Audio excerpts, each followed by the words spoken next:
Magandang gabi sa lahat ng nakikinig.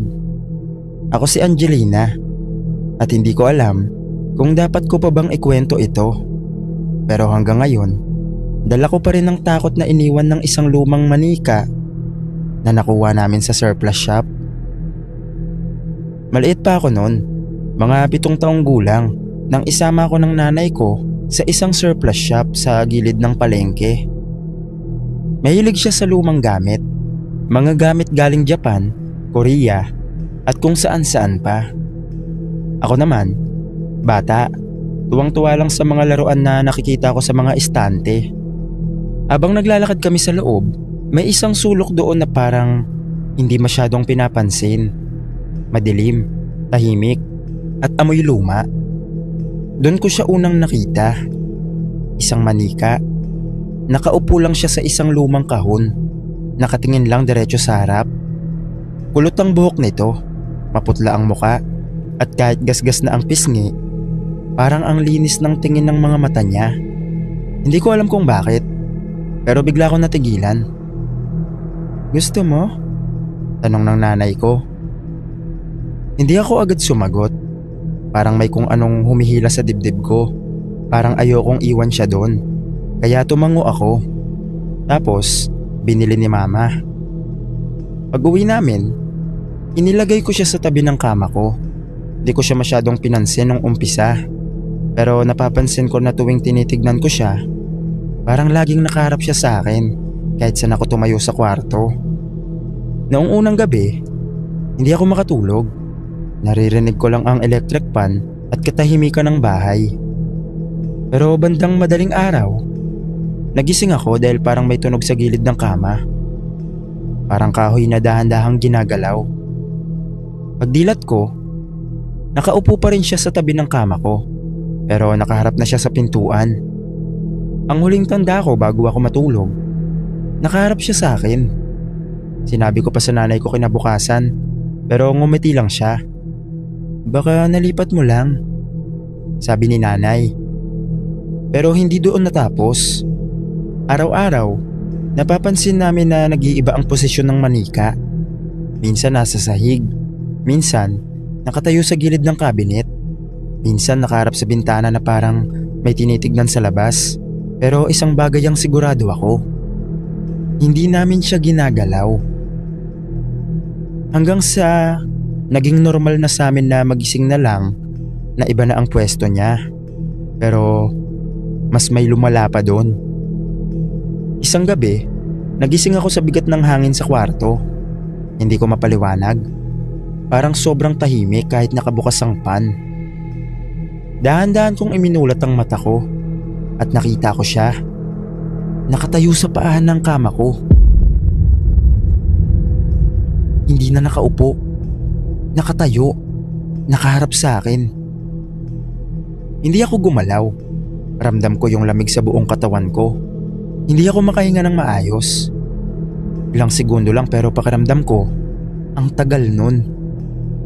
Bigla akong sumigaw. Dumating ang nanay at tatay ko. Binuksan ang ilaw. Wala na siya sa paahan ng kama. Nasa upuan ulit siya. Pero ngayon, hindi na naniniwala ang tatay ko sa galaw lang o imahinasyon. At ang sabi niya, kailangan na daw mawala yun. Kinabukasan, dinala nila ang manika sa likod ng bahay. Nilagay sa lumang lata, kasama ang mga papel at tuyong dahon. Tapos sinindihan. Sa una, normal lang. Nasusunog siya, may usok, may amoy plastik at lumang tela. Pero habang lumalaki ang apoy, may narinig kaming mahina. Parang tawa. Hindi yun malinaw, hindi direkta, pero sapat para mapahinto kami lahat. At bigla na lang, nawala ang manika sa gitna ng apoy. As in nawala talaga. Pagkatapos nun, hindi na namin alam kung saan napunta yun. Pero makalipas ang ilang araw, bumalik na rin sa normal ang bahay namin.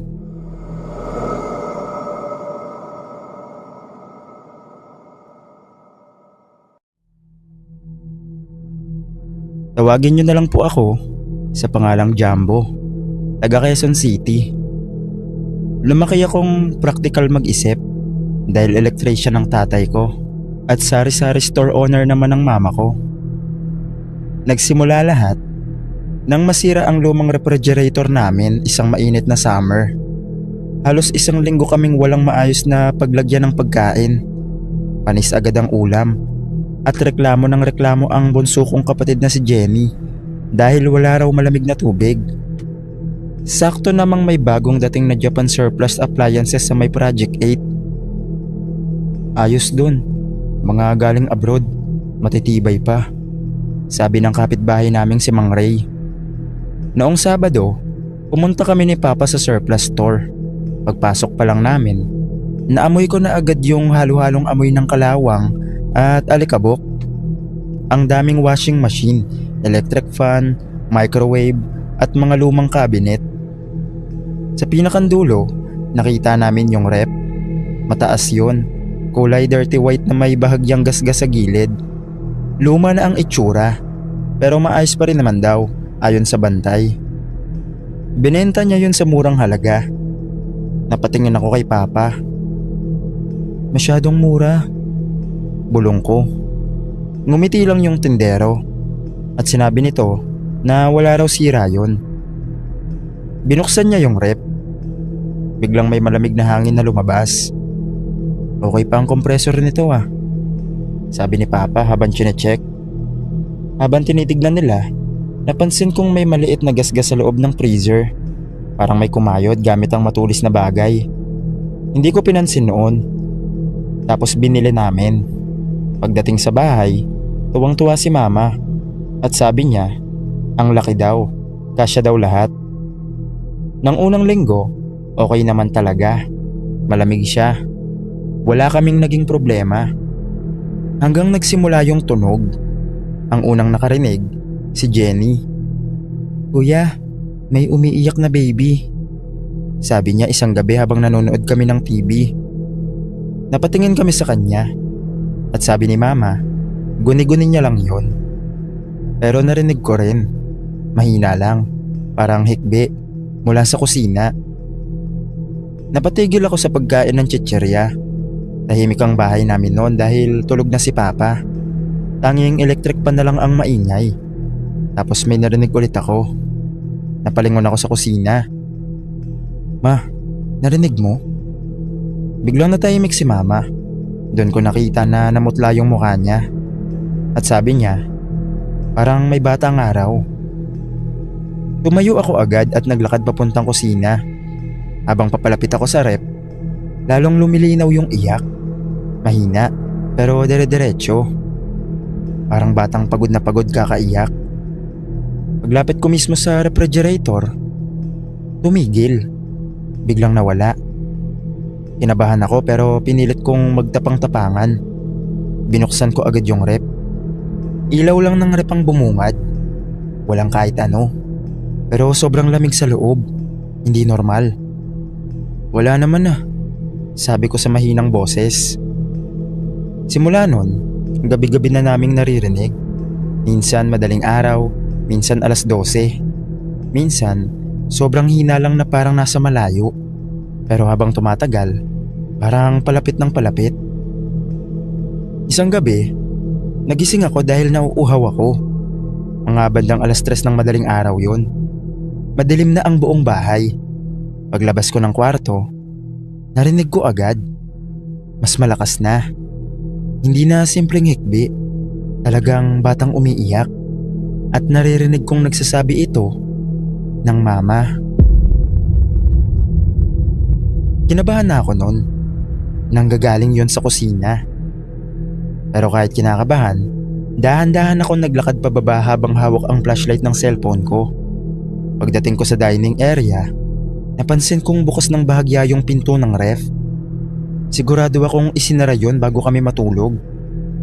Tumutulo rin ng tubig sa sahig.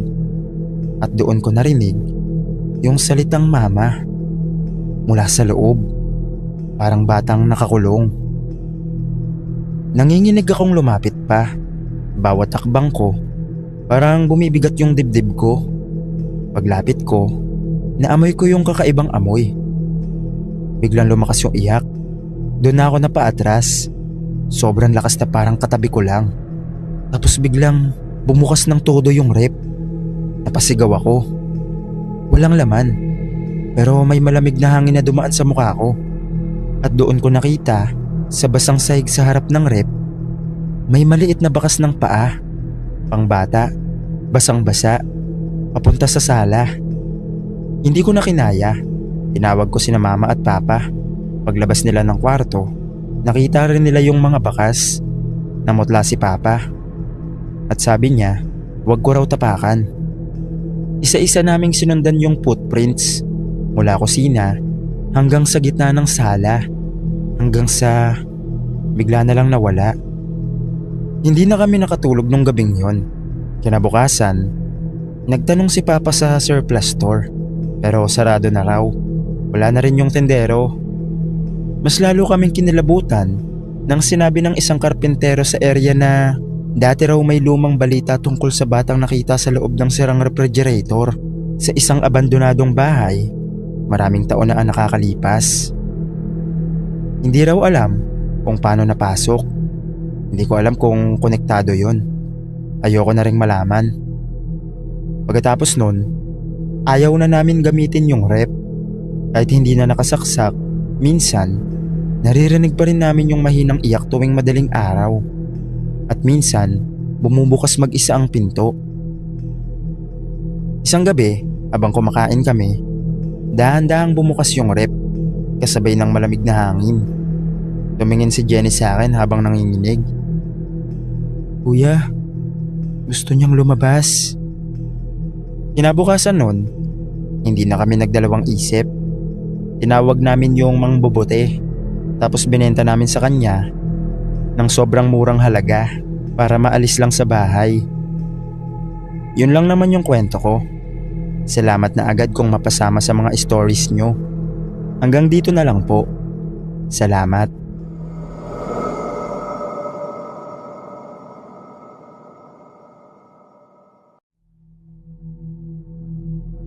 Mahilig talaga ako sa mga lumang gamit. Hindi naman ako kolektor, pero gusto ko ang mga bagay na may kasaysayan. Pakiramdam ko kasi may mga kwento silang dala. Kaya nang minsang napadaan ako sa isang Japan surplus store sa Maynila, may isang bagay na agad na kumuha ng atensyon ko. Isa itong lumang landline phone na kulay dilaw. Kupas na ang mga pindutan nito at may mga gasgas na. Mukha itong ilang dekada nang nakatago sa isang bahay bago napunta sa surplus store. Hindi ko alam kung bakit, pero parang may humila sa akin para bilhin yun. Mura lang naman ang presyo, kaya kinuha ko na. Pag uwi ko sa apartment, inilagay ko ito sa ibabaw ng maliit na mesa sa sala bilang dekorasyon. Hindi ko naman balak gamitin dahil wala naman itong linya at hindi rin nakakonekta sa anumang sistema ng telepono. Isa lang talaga itong palamuti. Lumipas ang halos 2 linggo na walang nangyayari. Tahimik lang ang lahat. Minsan nga nakakalimutan kung may telepono pala sa sala. Hanggang sa isang gabi, bandang 12:00 ng madaling araw, nagising ako dahil sa isang tunog na matagal ko nang hindi naririnig.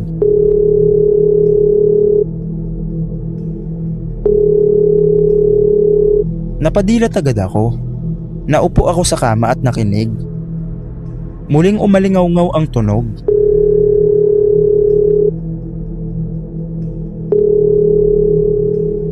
Tunog yun ng lumang telepono.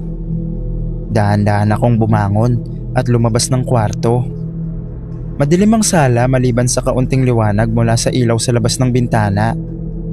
At doon, tumutunog ang lumang telepono. Nakatitig lang ako rito. Hindi ko agad magawang lumapit. Paulit-ulit na nagre-ring ang telepono na para bang may desperadong taong gustong makausap ako. Alam kong imposible yon. Wala itong linya, wala itong koneksyon, wala itong dahilan para tumunog. Pero naroon yun, buhay na buhay. Nilapitan ko ito ng dahan-dahan at inangat ang handset. Hello? Static lang ang narinig ko. Mahabang static. Pagkatapos ay may narinig akong mahinang boses ng babae. Nagsasalita siya sa wikang Hapones. Hindi ko maintindihan ang sinasabi. Paulit-ulit lang siya. Parang umiiyak habang nagsasalita. Pagkaraan ng ilang segundo, naputol ang linya. Naiwan akong nakatayo sa sala habang nanlalamig ang buong katawan ko. Kinabukasan, sinubukan kong hanapan ng paliwanag ang nangyari. Baka may sirang pyesa. Pero habang sinusuri ko ang telepono, lalo akong kinilabutan. Putol ang lahat ng kable nito. Hindi lang basta tanggal, sadyang pinutol. Ibig sabihin, wala talaga itong paraan para makatanggap ng tawag. Sinubukan kong kalimutan ang nangyari. Ngunit makalipas ang 3 gabi, tumunog ulit ito. Eksaktong 12:00. Sa pagkakataong yun, hindi ko na sinagot. Hinayaan ko muna.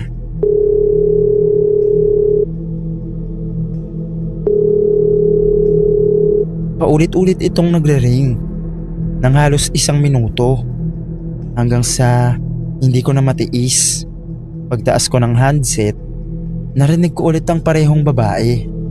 Tapos naririnig ko rin ang paghihinga niya. Naririnig ko rin ang takot sa kanyang tinig. Paulit-ulit siyang nagsasalita sa parehong salita. Hindi ko pa rin maintindihan, pero ramdam ko ang desperasyon. Bigla kong naisip na i-record ang tawag gamit ang cellphone ko. Inilapit ko ang cellphone sa handset at pinindot ko ang record. Pagkatapos ng ilang segundo, pusa namang naputol ang tawag. Kinabukasan, pinakinggan ko ang recording. Noong una, static lang ang naririnig ko. Pero maya-maya, lumabas ang boses ng babae at may isa pa akong narinig. May isa pang boses sa recording. Hindi ko yun narinig noong mismong tawag. Malalim, paos, parang galing sa isang matandang lalaki. At malinaw na malinaw ang sinabi niya. Tatagalugin ko na lang po para mas maintindihan nating lahat. Huwag mo siyang hayaang makaalis. Agad kong inistop ang audio. Pakiramdam ko, may malamig na kamay na humawak sa batok ko. Hindi ako nakatulog ng gabing yon. At doon nagsimula ang mas nakakatakot. Tuwing sasapit ang hating gabi, hindi na lang telepono ang problema. May naririnig akong hakbang sa sala. Dahan-dahan, parang may umiikot sa paligid ng mesa kung saan nakapatong ang telepono. Minsan naman ay nagigising ako dahil sa pakiramdam ko may nakatayo sa labas ng kwarto, nakatingin, naghihintay. Pero tuwing bubuksan ko ang pinto, wala akong makita. Pagkatapos nun, binalot ko ang telepono sa makapal na tela. Inilagay ko yun sa kahon at dinala sa isang malayong tambakan ng basura. Hindi ko na yun binenta, hindi ko na rin ibinigay sa iba. Gusto ko na lang itong maalis sa bahay ko. At pagkatapos nun, naging maayos naman na ang mga sumunod kong gabi. At naging mapayapa na rin ang tulog ko. Yun lang naman po. Salamat.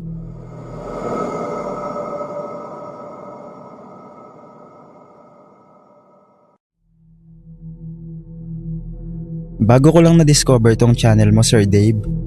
At dito ko naisipan magbahagi ng karanasan. Ako nga pala si Jared. 23 years old ako noon. At bagong lipat sa inuupahan kong maliit na apartment sa Maynila. Mahilig ako sa mga lumang gamit, cassette player, lumang radyo, VHS tapes. Kaya tuwing may ekstrang pera ako, tambay ako sa mga Japan surplus. Hindi ko alam kung bakit, pero may kakaibang saya akong nararamdaman sa mga gamit na parang may sariling kasaysayan. Isang Sabado ng hapon, napadpad ako sa isang surplus shop sa gilid ng highway. Mainit yung panahon nun at kakaiba ang buong tindahan. Habang nag-iikot ako, may napansin akong lumang CRT TV. Makapal ang salamin nito. Medyo kupas na ang itim na frame, pero buo pa naman. Parang galing dekada 90. Boss, gumagana pa po ba to? Tanong ko sa matandang bantay. Saglit siyang tumingin sa TV bago umiwas ng tingin. Umaandar pa naman. Matagal nang walang bumibili niyan. Mura lang, halos pamigay na.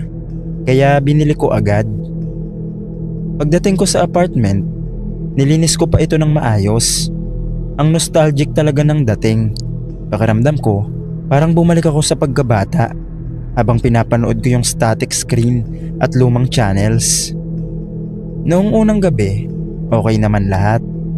Pero pagsapit ng 12:00 ng madaling araw, nagising ako sa malakas na tunog. Parang tunog ng TV na bumukas. Pagmulat ko, nakita kong may ilaw sa sala. Kinabahan agad ako dahil natatandaan kong pinatay ko yon bago ako matulog.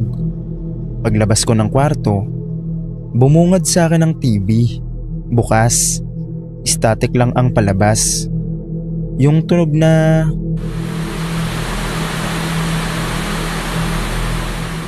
nakakairita sa tahimik na gabi. Pinatay ko agad gamit ang remote. Ayaw mamatay. Pinindot ko ulit. Wala pa rin. Kaya nilapitan ko at pinatay ko mismo sa power button. Pagkapindot ko, namatay rin. Akala ko sira lang. Pero bago ako bumalik sa kwarto, ay napansin ako sa screen. Sa gitna ng static, parang may maitim na hugis. Mukhang tao. Ang bilis kong iniwas ang tingin ko. Pagod lang to, sabi ko sa sarili ko. Kinabukasan, kuwento ko yun sa tropa kong si Alvin na madalas tumatambay sa apartment ko.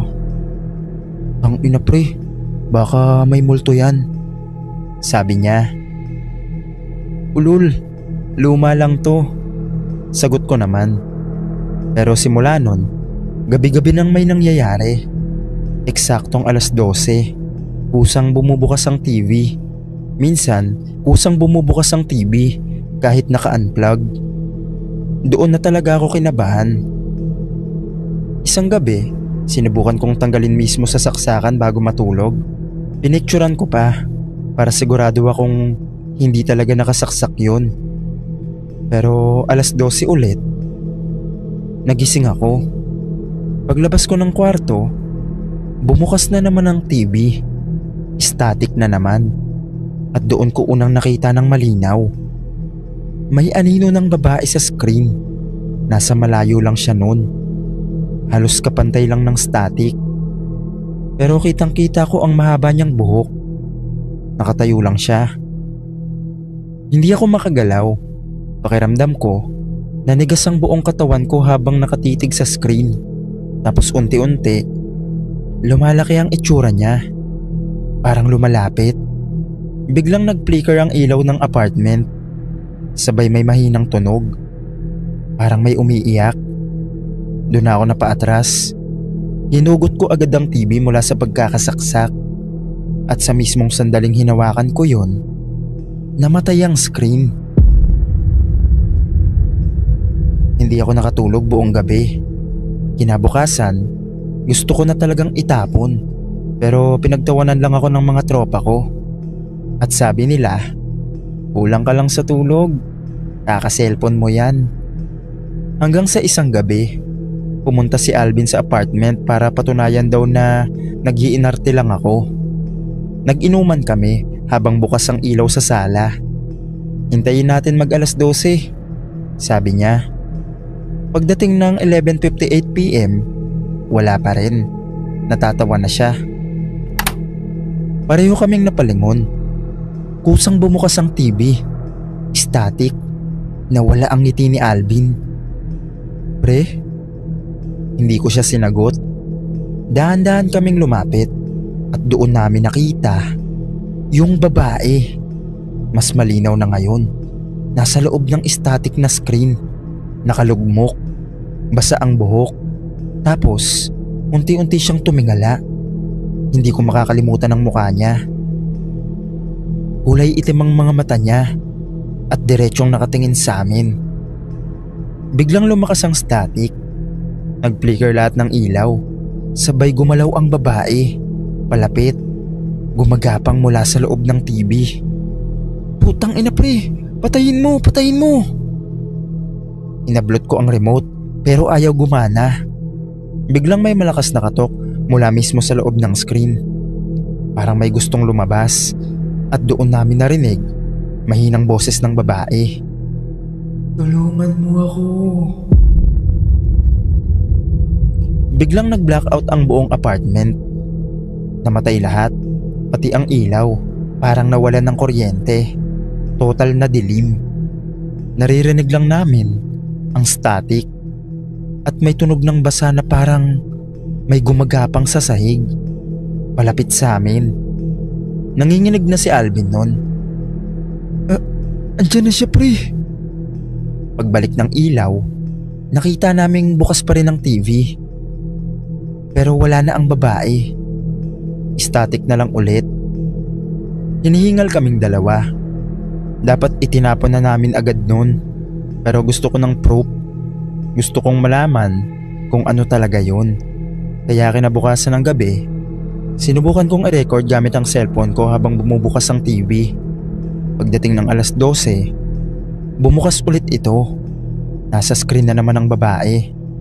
Halos dikit na ang mukha niya sa salamin.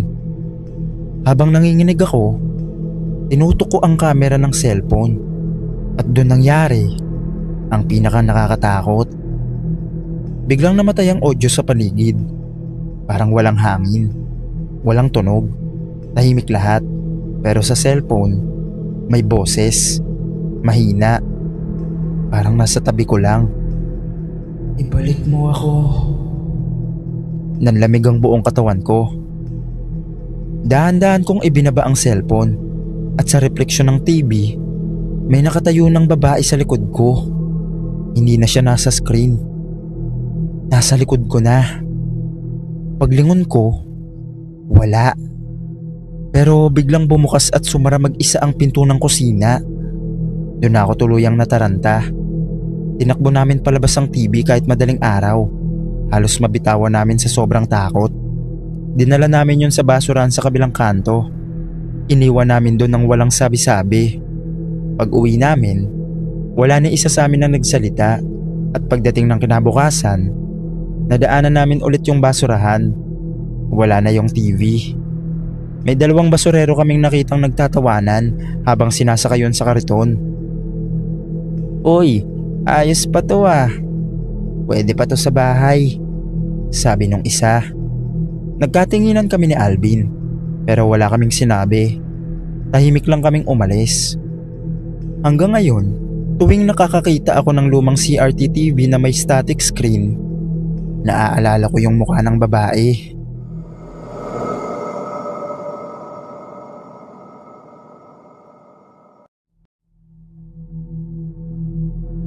Tawagin niyo na lang akong Eric. At hindi ako proud sa bala ko nung gabing yon. Ilang buwan na akong walang trabaho, baon sa utang, at halos wala nang makain. Doon ko narinig ang usapan tungkol sa lumang warehouse ng Japan Surplus. Matagal nang sarado. Bihira raw bantayan at puno ng gamit na pwede pang ibenta. Wala namang tao ron. Matagal nang abandonado, sabi ng kakilala ko. Bandang alas 11 ng hating gabi ako dumating. Nakatayo ang warehouse sa dulo ng industrial area. Malaki at kalawangin. Halos nilamon na ng dilim. Walang ilaw sa paligid. Tanging buwan lang ang nagbibigay ng konting liwanag sa bakal na pinto at sirang bintana. Habang papalapit ako, tahimik masyado ang lugar. Para akong pumasok sa isang espasyong hindi na ginagamit o hindi na dapat ginagalaw. May maliit na siwang sa gilid ng pinto. Doon ako pumasok. Pagpasok ko pa lang, bumungad agad ang amoy. Halo ng lumang kahoy, grasa at alikabok na ilang taon nang hindi ginagalaw. Nakahilera ang mga kahon. May mga sirang appliances, cabinet, upuan at kung ano-ano pang Japan surplus na hindi na naibenta. Naglakad ako papasok, maingat at tahimik. Tanging yabag ko lang ang naririnig ko. O yun yung akala ko. May kumalabog. Napahinto ako. Parang may nahulog na kahon sa kabilang dulo ng warehouse. Tinapatan ko ng ilaw. Wala akong nakita. Pero may napansin akong kakaiba. May mga bakas ng paa sa alikabok. Hindi akin. Mas maliit. papunta sa direksyong kinaroroonan ko. Kinabahan ako. Pusa lang yan. Bulong ko sa sarili ko. Pero habang naglalakad ako, parang may kasabay na hakbang. 1 segundo ang pagitan. Laging nasa likod ko. Huminto ako. Huminto rin ang tunog. Paglingon ko, wala naman. Sa gitna ng warehouse, may isang lumang mesa at upuan. Nakapwesto silang parang may gumagamit pa. Sa ibabaw ng mesa, may lumang logbook na nakabukas. Pero hindi ko mabasa ang laman. Parang nabura ang tinta. O parang ayaw magpabasa. Biglang kumurap ang ilaw ng flashlight ko. Sa isang iglap, may nakita akong mga anino sa gilid ng paningin ko. Marami. Hindi malinaw ang hugis, pero alam kong hindi lang isa. Pagharap ko, nawawala sila. Pero pakiramdam ko, nasa paligid pa rin sila. May narinig akong mahinang ubo. Hindi galing sa akin. Matanda ang tunog. Parang galing sa dibdib na matagal ng pagod. May tao ba dyan? Sabi ko. Walang sumagot. Sa halip, unti-unting bumukas ang isang pinto sa dulo ng warehouse. Yung papunta raw sa opisina ng may-ari. Dahan-dahan. Parang may humihila mula sa loob. At doon ko naramdaman ang pinakamatinding bagay sa buong buhay ko. Parang may nakatingin sa akin. Umatras ako ng 1 hakbang. Tapos isa pa. At doon ko narinig ang bulong. Mahina, paos, parang galit. Hindi ko na hinintay pang makita kung ano ang nasa loob ng opisina. Tumakbo ako palabas. Halos madapa sa mga kahon. Hindi ko na binalikan ang flashlight nang mahulog ko ito sa sahig. Paglabas ko, saka lang bumalik ang mga tunog ng paligid. Yung hangin, yung aso sa malayo, pati na rin yung mga sasakyan. Pero kahit nasa labas na ako, ramdam ko pa rin ang tingin. Akala ko, tapos na lahat nung gabing yun. Akala ko sapat na ang pagtakbo palabas para makalaya. Pero mali ako. Pagdating ko sa bahay, hindi ako nakatulog. Sa tuwing ipipikit ko ang mata ko, bumabalik ang amoy ng warehouse. Yung alikabok, yung lumang kahoy, at parang matagal nang nakasarang lugar. At sa bawat katahimikan, naririnig ko ulit yung ubo. Mabagal, pang matanda, parang nasa tabi ko lang. Bandang 3:00 ng madaling araw, nagising ako bigla. May tunog sa labas ng bahay.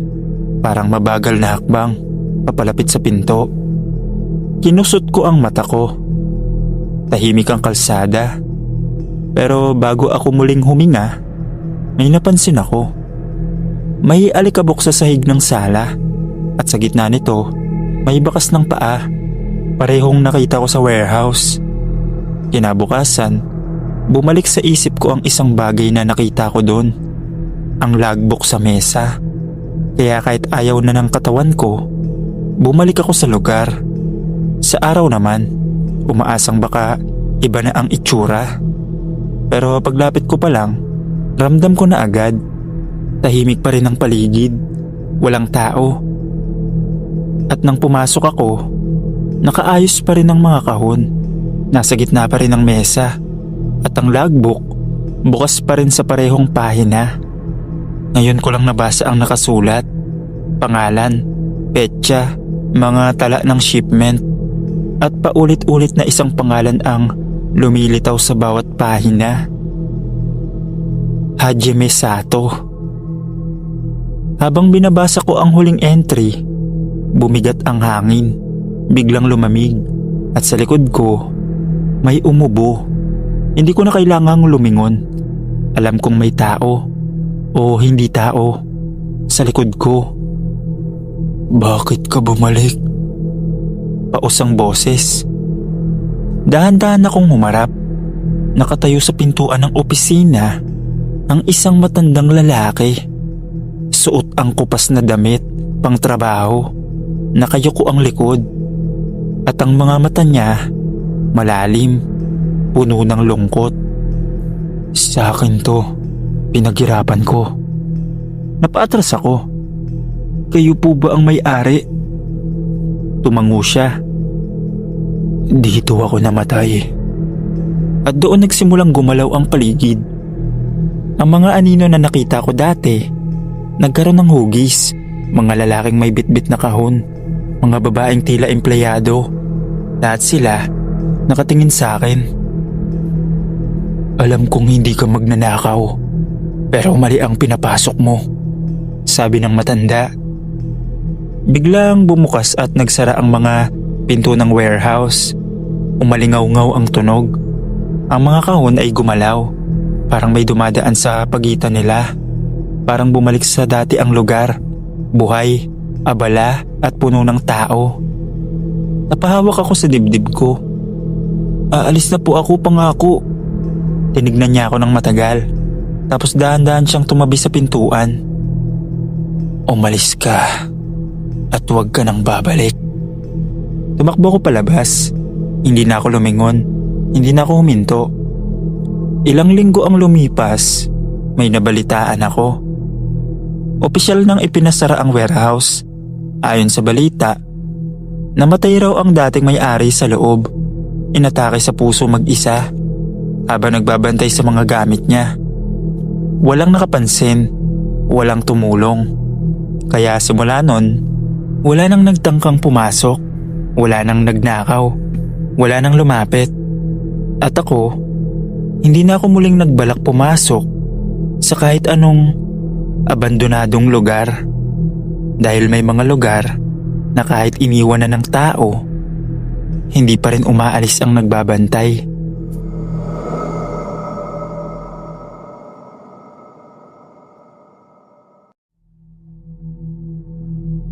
Ako si Rodel at 10 taon na akong may-ari ng isang maliit na Japan surplus shop. Hindi ako mayaman, pero sapat ang kita. Mga mesa, cabinet, electric pan, lumang appliances. Sanay na ako sa mga sirang item, amoy lumang kahoy at minsan may kakaibang gamit na hindi ko na tinatanong kung saan galing. Para sa akin, negosyo lang lahat. Isang umaga, may dumating na package. Hindi ko inaasahan. Wala akong in-order. Wala ring text o tawag galing sa supplier ko. Malaki siya. Kahoy ang kahon. May Japanese character sa gilid. At may markang parang lumang bodega code. Sa'yo daw yan, sir, sabi ng naghatid. Kanino galing? Tanong ko. Umiling lang siya. Kasama raw sa shipment? Hindi ko na masyadong pinansin. Akala ko freebie lang o may maling na isamang item. Binuksan ko ang kahon sa loob ng shop. Mag-isa. Doon ko siya unang nakita. Isang rocking chair. Luma. Gawa sa itim na kahoy. Makintab pero halatang gamit na gamit. May ukit sa gilid. Mga pattern na hindi ko maintindihan. Parang hindi pang dekorasyon kundi may ibig sabihin. Yung upuan, may mantsang parang hindi na natatanggal kahit anong linis. Hindi ko alam kung bakit pero napatigil ako sa pagtitig. Tahimik ang shop noon, tanghaling tapat. Pero parang may kung anong bumigat sa hangin.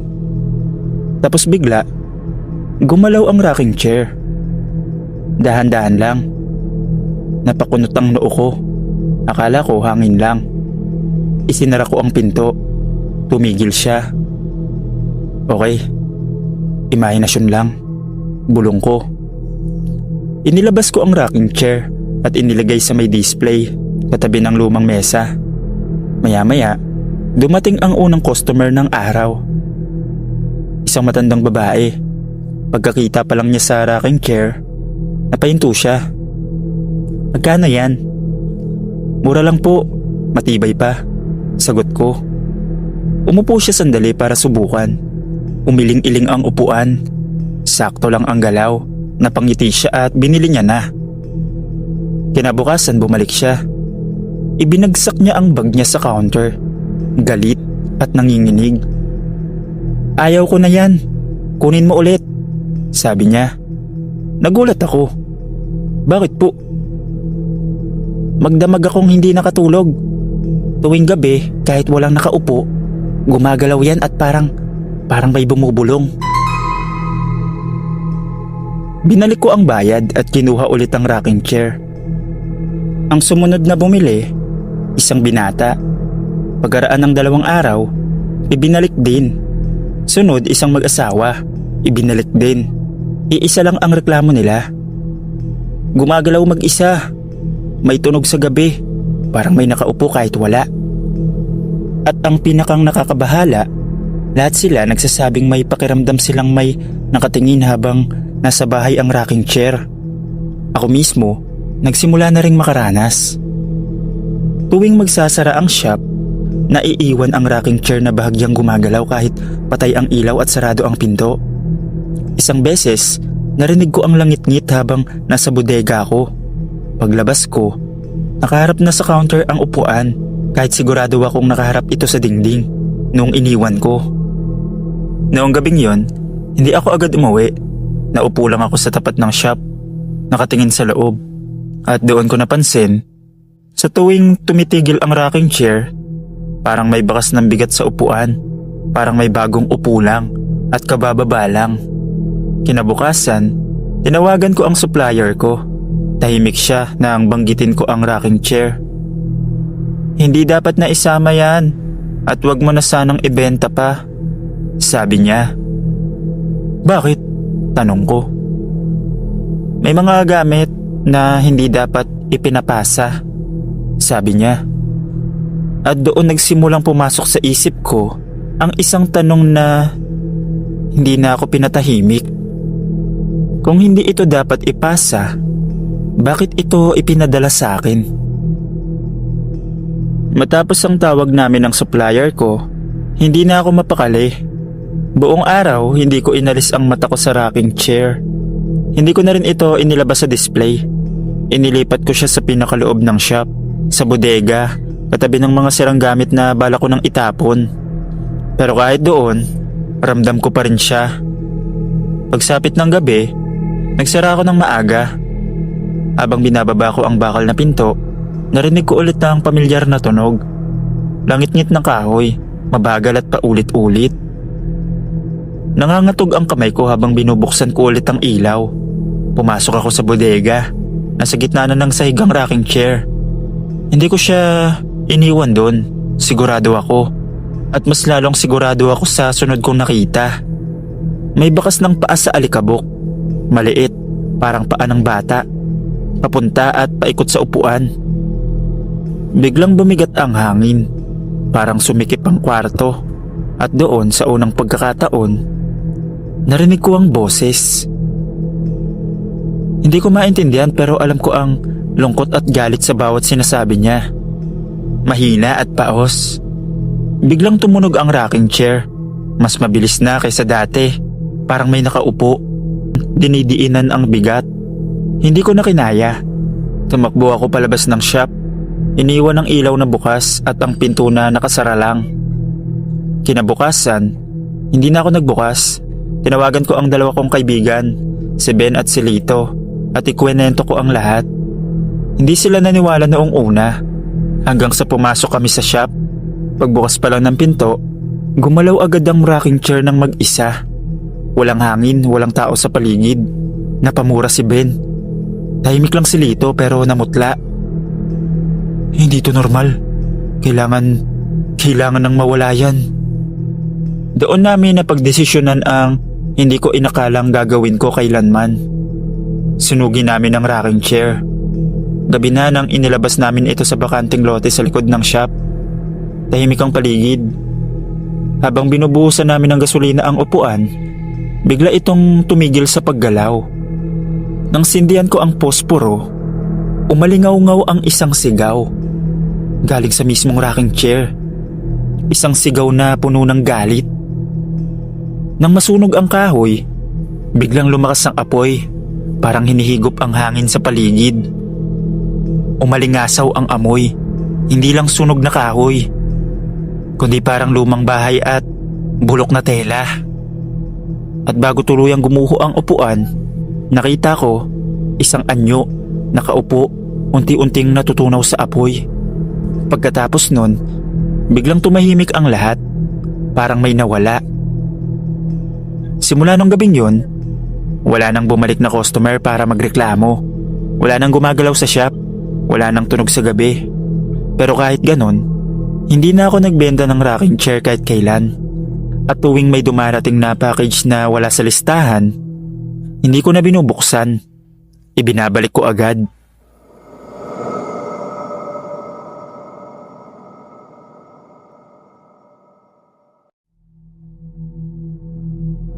Tawagin niyo na lang po ako sa pangalang Jenna. Hindi ako mahilig sa horror. Hindi rin ako naniniwala agad sa multo. Praktikal akong tao. Kaya nga napunta ako sa isang Japan surplus isang umaga. Naghahanap lang ng murang cabinet at electric kettle. Wala akong inaasahang kakaiba. Akala ko, ordinaryong pamimili lang. Yung surplus shop, nasa likod ng lumang bodega. Tahimik ang lugar, parang bihira nang may pumupunta. Bukas ang pinto, pero walang music. Wala akong marinig na may tendero. Pumasok na rin ako, dahil sayang ang biyahe kung hindi ko itutuloy. Sa loob, maayos ang pagkakaayos ng mga gamit. May mga mesa, upuan, lumang aparador, at mga kortinang may Japanese na sulat. Maliwanag naman ang ilaw, pero may kakaibang pakiramdam. Parang may nakatingin kahit wala naman akong kasabay. Habang nag-iikot ako, napansin kong mas tahimik sa loob. Yung tunog ng tsinelas ko sa sahig na lang ang naririnig ko. Hanggang sa makarating ako sa bandang likod, malapit sa kortinang naghihiwalay sa storage area. Doon ko siya unang nakita. Sa likod ng kortina, may anyong babae. Nakatayo lang siya, bahagyang nakatigilid ang ulo. Akala ko nung una, isa lang siyang mannequin o display. Pero nang mapansin ko ang kulay niya, hindi siya kulay kayumanggi. Itim siya. Buo. Parang usok na may hugis tao. Mahaba ang buhok niya, diretso pababa, at suot niya ang parang lumang kimono. Hindi ko makita ang mukha niya ng malinaw, pero ramdam ko na nakatingin siya sa akin. Humakbang ako pa atras. Doon ko napansin, walang paa ang babae. Hindi siya nakatayo sa sahig, parang nakalutang lang siya. Ilang pulgada mula sa lupa. Nanikip ang dibdib ko. Gusto kong magsalita, tumawag ng tao, pero walang lumalabas sa bibig ko. At bigla, umalis ang itim na buhok sa mukha niya. Nakita ko ang mga mata. Isang butas na itim lang. Hindi ko na inintindi kung ano pa siya. Alam ko lang, kaluluwa siya. At alam niyang nakikita ko siya. Biglang bumigat ang hangin. Parang may dumadagan sa balikat ko. At dahan-dahan, lumapit siya. Hindi naglalakad kundi parang dinadala lang ng hangin papunta sa akin. Napasigaw ako sa takot. Tumalikod ako at tumakbo palabas. Hindi ko na kinuha ang bag ko. Hindi ko na tinignan kung may masisira akong gamit. Basta tumakbo ako hanggang makarating ako sa labas. Hingal na hingal at nanginginig. Paglingon ko sa loob, wala na siya. Pero ang kortina sa likod, unti-unting gumagalaw kahit walang hangin. Kinagabihan, ikwenento ko ang nangyari sa kapitbahay kong matagal nang nakatira malapit sa lugar. Hindi siya nagtaka. Sa halip, napabuntong hininga lang siya. Matagal na yang surplus na yan. May mga nagsasabing galing daw sa lumang bahay sa Japan ang ibang gamit dyan. May babaeng namatay doon. Mag-isa, hindi natulungan. Sinasabing sumama ang kaluluwa niya sa mga gamit. Ilan linggo ang lumipas. Nadaanan ko ulit ang lugar habang nakasakay ako sa jeep. Sarado na ang shop. May kandila sa harap. May mga bulaklak na nalanta. Hindi ko alam kung para saan yun. Pero matapos yun, hindi na ako bumalik sa lugar na yun.